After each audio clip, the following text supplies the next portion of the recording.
Maurice, pandémie, incertitude liée à l'emploi, un monde qui change rapidement et constamment. On passe une période de chaos avant de pouvoir trouver un nouveau normal. Il y a une chose qui est sûre, par exemple. Ce nouveau normal-là va être très différent de ce qu'on a connu par le passé. Oui, puis pour passer au travers de cette période, puis pour nous préparer au futur, on doit développer notre antifragilité.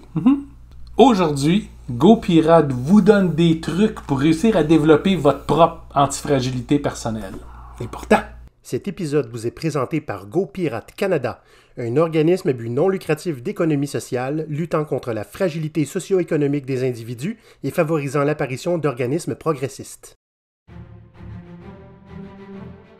Maurice et Olivier, deux pirates barbus et prêts à tout pour vous aider à multiplier vos options, vous accompagnent dans vos efforts d'antifragilisation pour vos carrières et vos vies. Parce que c'est une de leurs façons de changer le monde, voici leur histoire. Olivier, Ouais, il me semble qu'on a déjà parlé de ça, antifragile, Maurice. on parle souvent d'antifragile, mais pas assez souvent. Puis là, on s'est fait poser plein de questions ces derniers mois. Donc, on va commencer à y répondre en vous donnant des trucs plus précis sur comment développer ça concrètement, l'antifragilité, pour chacun d'entre vous autres. Là, avant d'aller plus loin, par contre, antifragilité in a nutshell. Hein, pour ceux qui ne connaissent pas. Rapidement, Maurice.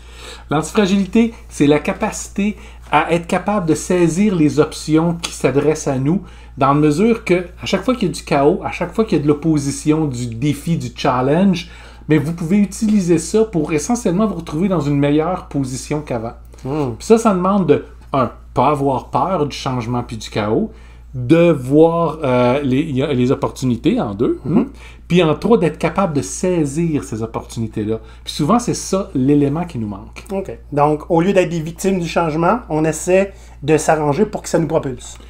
On voit l'incertitude arriver, on lui ouvre les bras et est très heureux parce que ça veut dire qu'il y a quelque chose de bon qui s'en vient.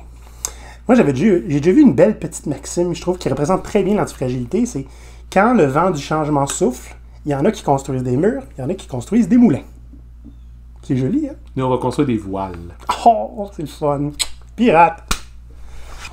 Fait que là, Maurice, on a déjà des épisodes sur l'antifragilité que vous pouvez aller voir. Mais là, on va être un petit peu plus précis en ce moment. On va voir des sous-concepts de l'antifragilité. Ouais, on va en voir 3 aujourd'hui. De développer ses compétences, être préparé pour saisir les opportunités qui passent, puis développer ses filets. Puis chacun de ces concepts-là, on va voir quelques éléments, 3 ou 4, sur lesquels on va porter attention spécifiquement pour voir comment ça peut devenir concret pour vous. Ouais.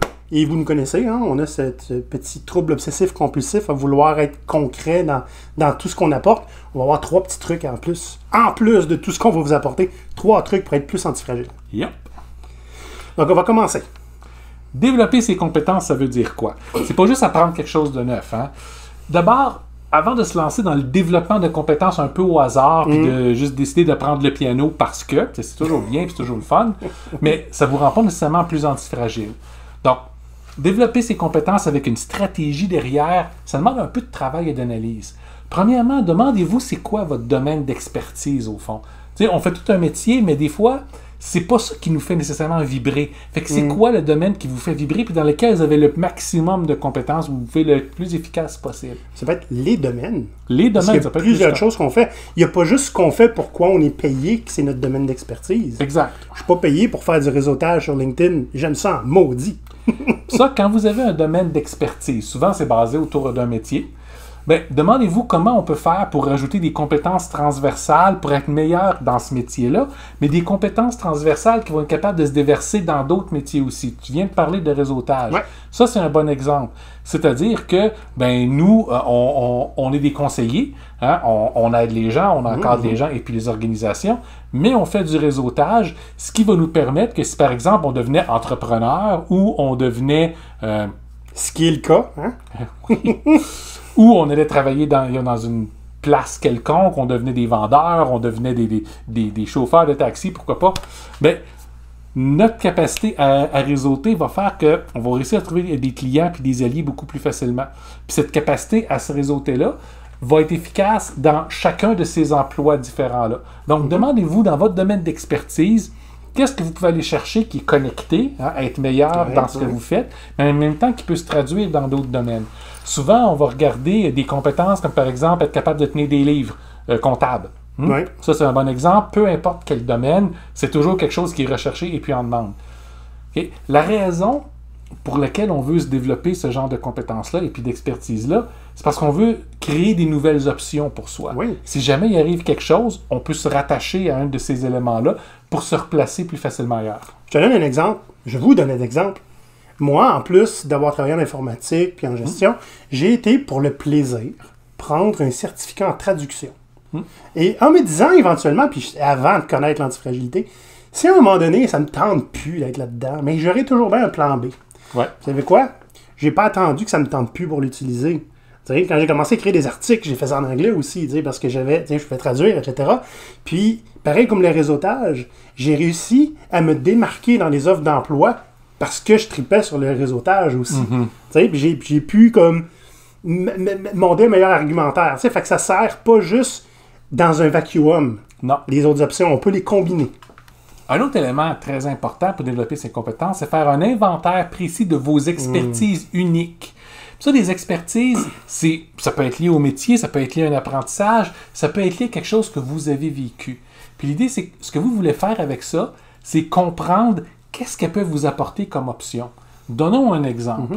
On a le cas de quelqu'un qu'on connaît bien qui est présentement en train d'immigrer et pour qui c'est pas super facile pour un paquet de raisons bureaucratiques pas toujours plaisantes. Qu'est-ce que la bureaucratie a à voir avec le fait de pouvoir venir ici?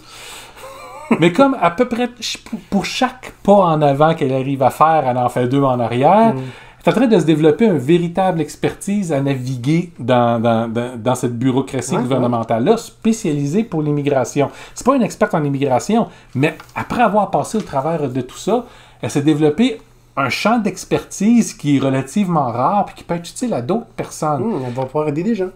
C'est ça, c'est la moitié de la job d'un consultant ou de la job d'un coach. Il reste l'autre moitié sur comment dealer avec des clients. Mais au moins, l'expertise en tant que telle de la matière, tu l'as développée. Fait que quand tu fais ça, que ce soit parce que tu as une opportunité pour faire quelque chose que tu n'as jamais fait, que ce soit parce que tu as un gros problème qui fait que tu es pris pour faire quelque chose que tu n'as jamais fait et qui est vraiment déplaisant, on peut apprendre de tout ça, de les lister, puis de les décortiquer pour savoir qu'est-ce que ça peut nous apporter.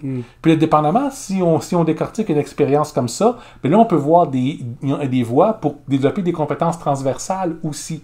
Donc, tu sais, à chaque fois qu'il nous arrive quelque chose ou qu'on essaye quelque chose, c'est une nouvelle opportunité pour s'étendre de plus en plus. Absolument.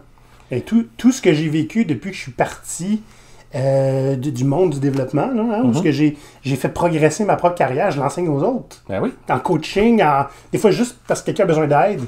Ça me sert encore. Puis je pourrais, si je voulais, bâtir quelque chose juste avec ça. Absolument. On appelle ça étager ses compétences. C'est-à-dire que chaque compétence est construite sur le dos d'une compétence précédente. Donc, on part rarement d'absolument rien. On se base sur un domaine qu'on connaît, d'un milieu qu'on connaît, une compétence qu'on maîtrise déjà, puis on va chercher quelque chose de plus. Un coup qu'on a été réussi à le chercher, là, on peut se demander, si jamais je change le contexte, qu'est-ce que ça change? Donc, on va se développer non seulement verticalement, mais horizontalement aussi. C'est important. C'est très important. Plus vous faites ça, plus ça veut dire que quoi que ce soit que la vie est capable de lancer de votre côté, vous allez avoir des notions au moins sur comment vous débrouiller, comment vous en sortir. Exact. Si ça arrive à quelqu'un qui sont dans vos proches, quelqu'un que vous connaissez, vous allez être en mesure de les aider. Puis des fois, si vous voyez assez de gens qui vivent au travers de ça, vous allez pouvoir dire « Hey, je pourrais en faire un métier. » Oui, c'est vrai. Et quelqu'un qui va pousser une unique expertise, bien sûr, qui va peut-être être reconnu éventuellement comme le plus expert au monde là-dedans, ça se pourrait. Ça se peut. Mais si son domaine devient obsolète, ça va faire mal. Il existe encore au monde le meilleur réparateur de VHS. C'est excellent! C'est excellent. Ouais. Rien d'autre à ajouter. Avant de continuer au prochain, petite pause. Voici un avant-goût des épisodes exclusifs aux membres. Comment calculer la réussite d'un acte de mutinerie?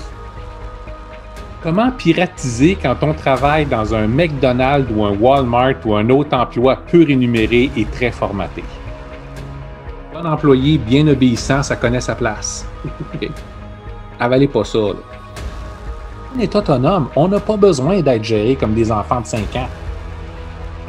L'humain a-t-il encore une place dans le système de travail? Donc? Pour devenir membre de GoPirate, direction patreon.com/GoPirate Canada. Maintenant, on va passer au deuxième point, OK? Le chaos, le défi, les challenges, hein, toutes les affaires qu'on n'aime pas tout le temps voir arriver. On aime donc ça, la tranquillité, la stabilité. Si on fait juste le recevoir d'en face parce qu'on n'est pas prêt, ça fait mal. Fait que l'idée, c'est de voir comment est-ce qu'on peut saisir les opportunités qui sont offertes par ce changement-là. Oui. Puis pour ça, il faut comprendre, les opportunités hébergent toujours du chaos. Puis le chaos est inévitable. Le changement est inévitable. Même si vous dites que vous aimez pas ça, vous aimez ça quand c'est tranquille, bien, c'est tout à fait facile de ne pas voir le changement. Ben, Ma vie est simple. Elle est simple. Il n'y a rien qui se passe, puis il n'y a rien de bizarre qui va m'arriver par surprise. Jusqu'à temps que ça arrive. je sais pas sûr ils sont attendus par un qui faisait ça, Ok. par exemple.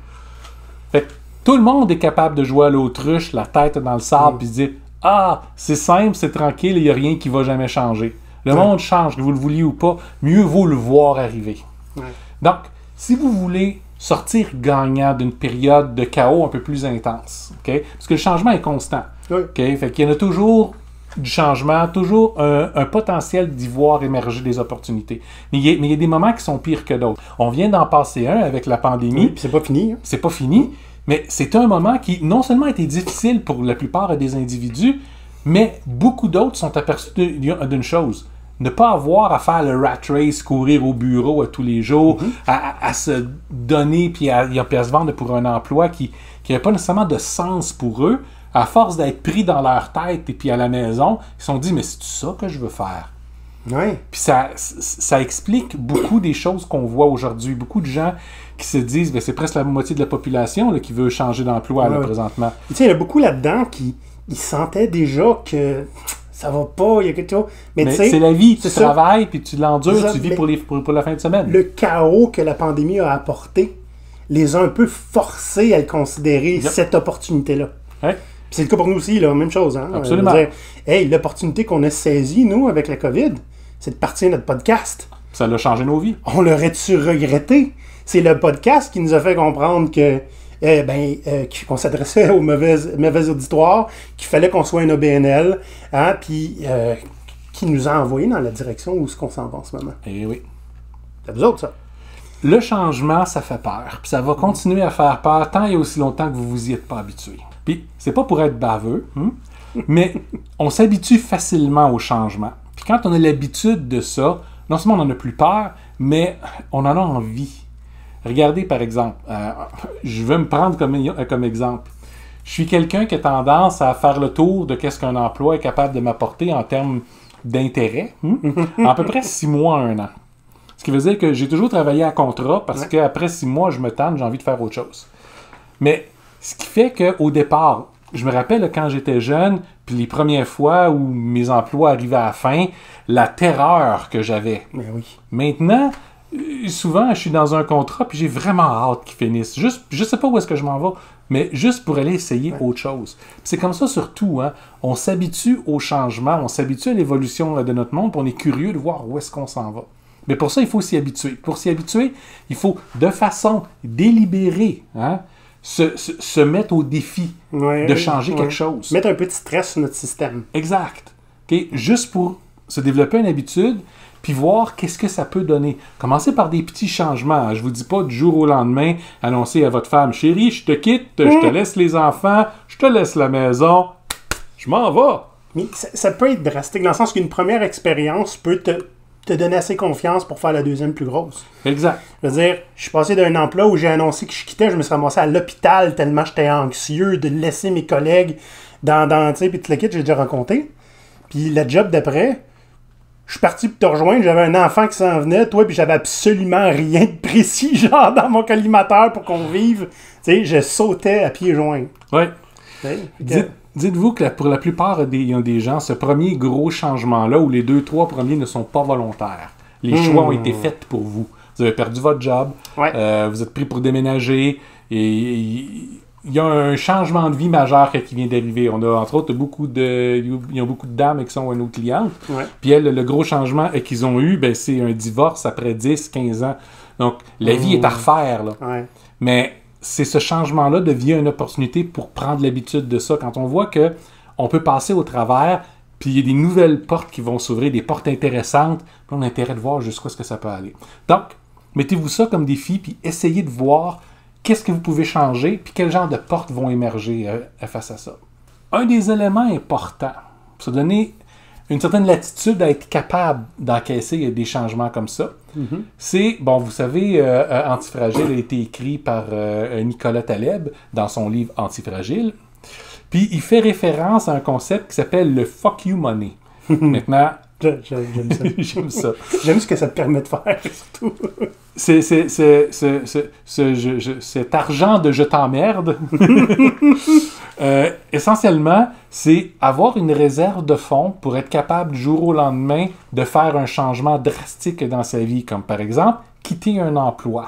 Surtout un mauvais. Surtout un mauvais emploi, juste dire « ok, non, là j'en ai assez, that's it, je m'en vais ».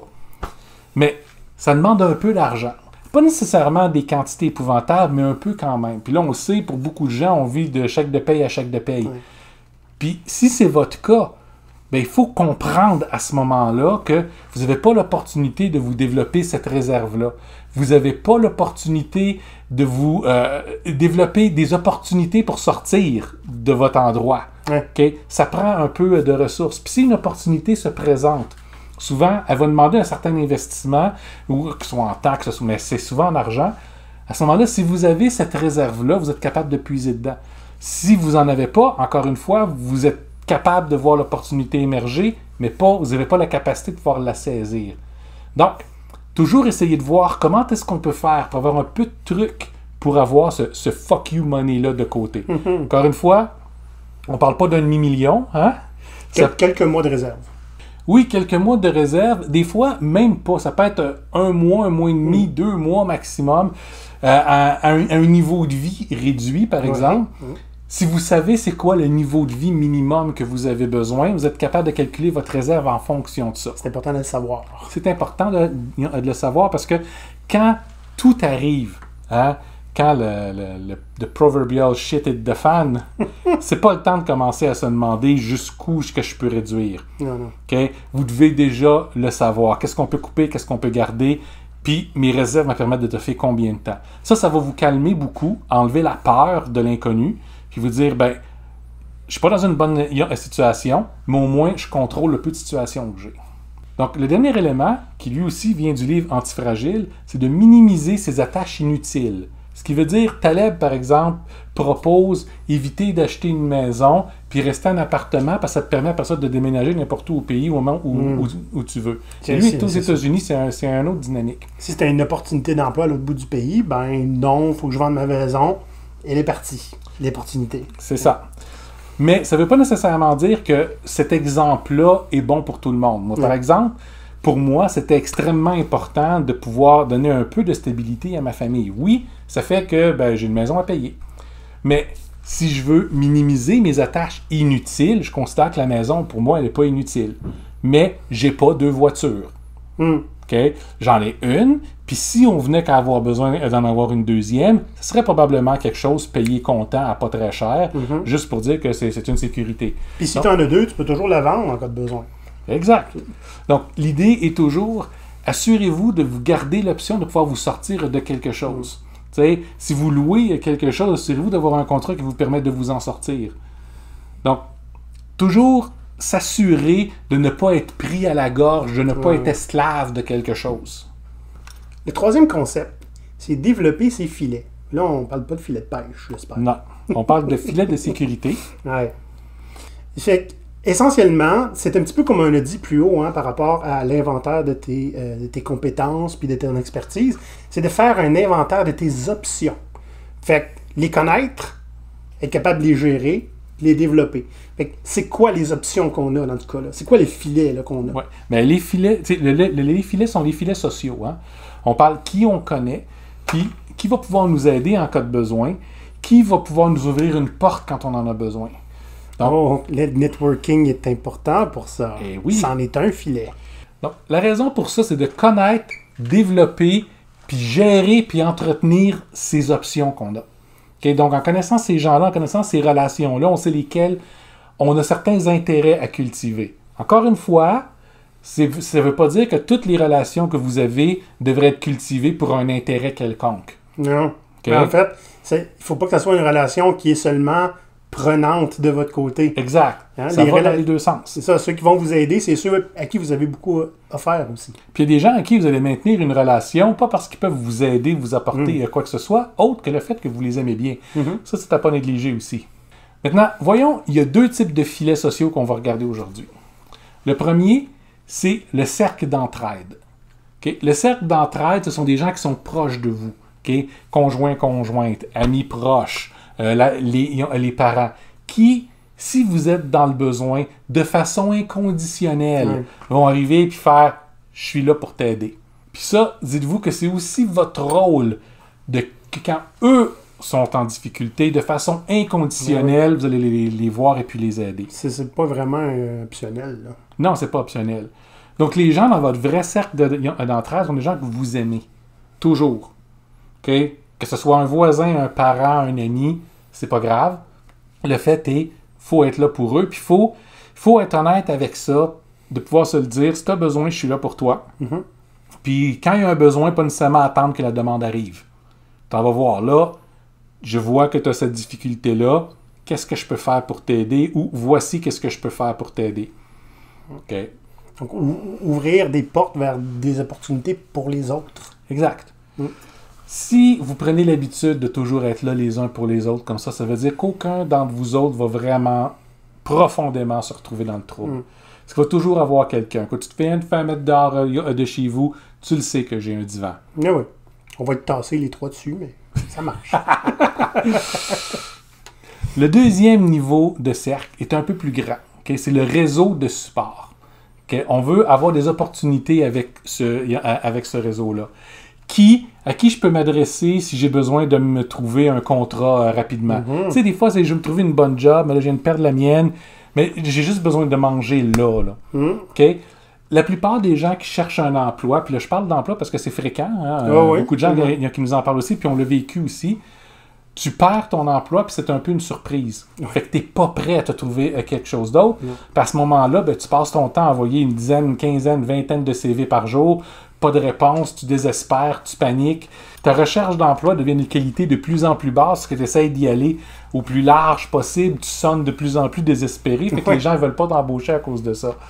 Mais si tu as un bon réseau de support, que ça donne que tu connais quelques entrepreneurs qui vont toujours pouvoir te dire, ben regarde, j'ai peut-être quelque chose pour toi. C'est pas pour long, c'est quelques semaines, mais je peux avoir un contrat pour toi. Ou j'ai besoin d'un coup de main, si tu viens m'aider, ben j'ai quelque chose pour toi. T'sais, en connaissant ces bonnes personnes-là, ça va être bien. En même temps, du même réseau, vous allez des fois être en position pour ouvrir des portes pour d'autres.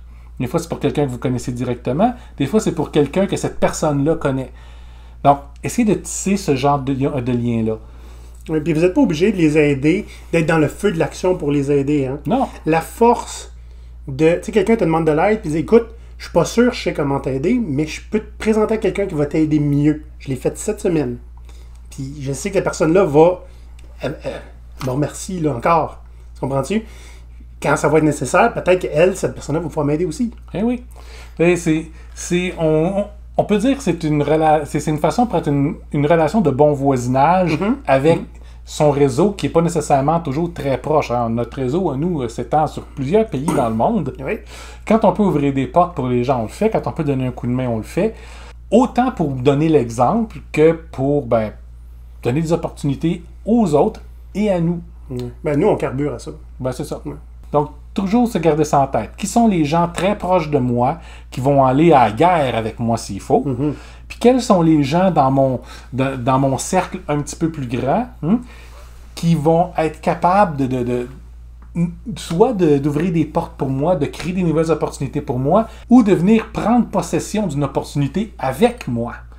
Des fois, c'est ça. On voit quelque chose, on dit hey, est-ce qu'on construit une idée autour de ce problème-là ou de cette opportunité-là? Ou une opportunité qui dit écoute, j'ai pas les moyens tout seul, mais j'ai du temps. ou je peux faire la moitié, tu peux-tu faire l'autre? Ouais. On le fait-tu ensemble? C'est fort, ça. C'est fort.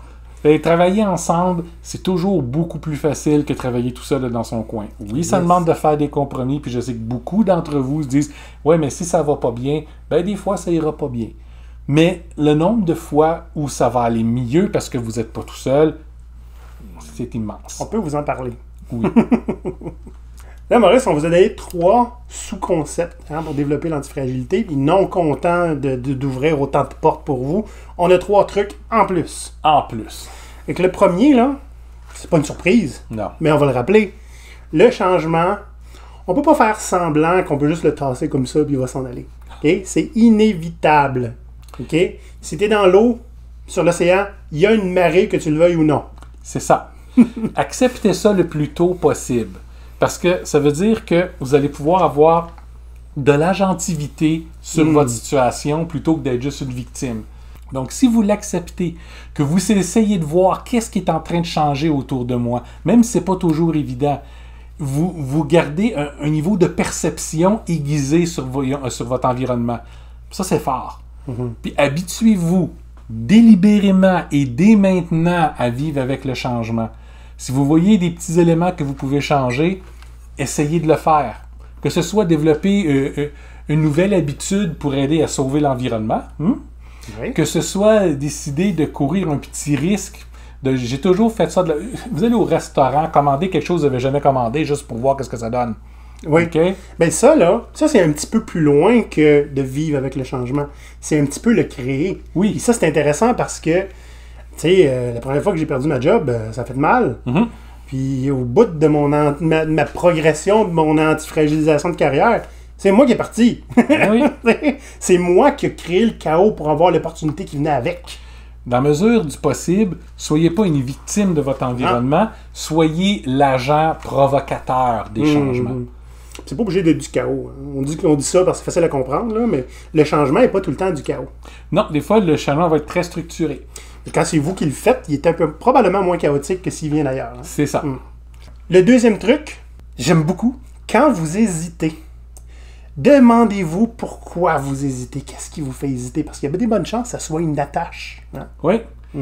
Eh ben, j'ai investi tellement là-dedans à date, je suis pas pour arrêter tout de suite. Hein? Ouais, c'est ça, on va continuer dans le mur parce que si j'arrête tout de suite, j'ai perdu tout ce que j'ai fait avant. Le fameux sunk cost fallacy.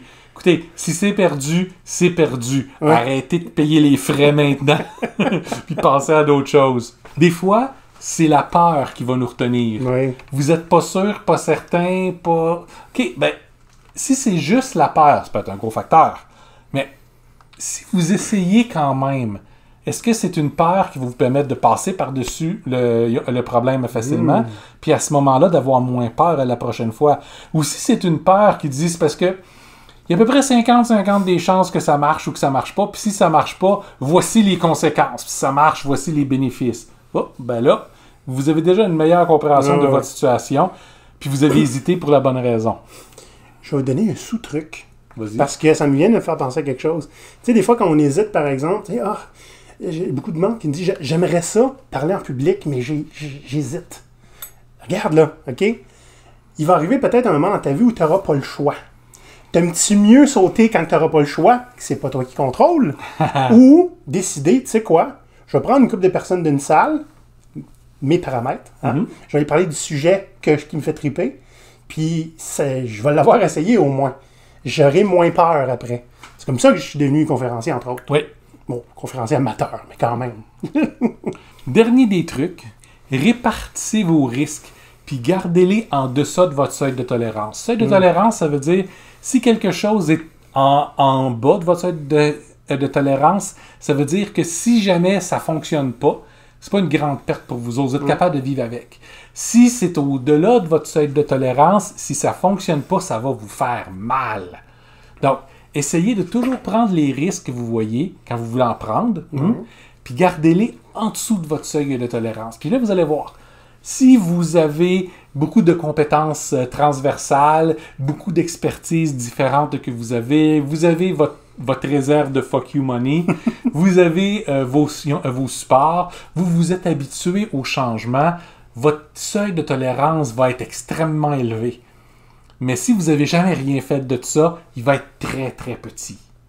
Donc, toujours essayer de pratiquer tout ce qu'on vous a dit, puis vous allez voir le seuil de tolérance augmenter, puis vous êtes capable de prendre de plus en plus de gros risques. Dites-vous toujours une chose aussi. Mieux vaut prendre 10 petits risques avec un résultat potentiellement ouvert. Ouais, ouais, Donc, c'est-à-dire qu'il n'y a pas de limite supérieure aux bénéfices que vous pouvez en tirer, mais qui sont des risques qui sont contrôlés. C'est-à-dire qu'il y a une limite inférieure que vous êtes capable d'avoir. Je mise tant de temps, tant d'argent ou telle action, puis ça ne pourra pas être pire que telle affaire.